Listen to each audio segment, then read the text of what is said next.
শ্রমিক বান্ধব দূতাবাস, পাসপোর্ট সেবার মান উন্নয়ন, সিন্ডিকেট মুক্ত শ্রম বাজার সহ বেশ কিছু দাবি দেওয়া নিয়ে আন্তর্জাতিক শ্রমিক দিবস উপলক্ষে আলোচনা সভা করেছে জাতীয় শ্রমিক লীগের মালয়েশিয়া শাখা।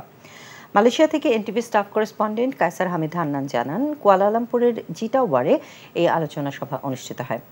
জাতীয় শ্রমিক লীগ মালয়েশিয়া শাখার সভাপতি নাজমুল ইসলাম বাবুলের সভাপতিত্বে ও সাধারণ সম্পাদক মোহাম্মদ সেলিম হোসেনের সঞ্চালনায় প্রধান অতিথি হিসেবে উপস্থিত ছিলেন মালয়েশিয়া আওয়ামী লীগের ভারপ্রাপ্ত সভাপতি দাতুশ্রী কামরুজ্জামান কামাল ও প্রধান বক্তা ছিলেন সিআইপি ওহিদুর রহমান ওহিদ। অনুষ্ঠানে আমন্ত্রিত অতিথি হিসেবে উপস্থিত ছিলেন বাংলাদেশ হাইকমিশনের শ্রম শাখার প্রথম সচিব ASM জাহেদুর রহমান। এ সময় বিশেষ অতিথি হিসেবে উপস্থিত ছিলেন রাশেদ বাদল, দাতো আক্তার, দাতুশ্রী, জালাল উদ্দিন সেলিম, ব্যবসায়ী ইকবাল হোসেন সহ আরো অনেকেই।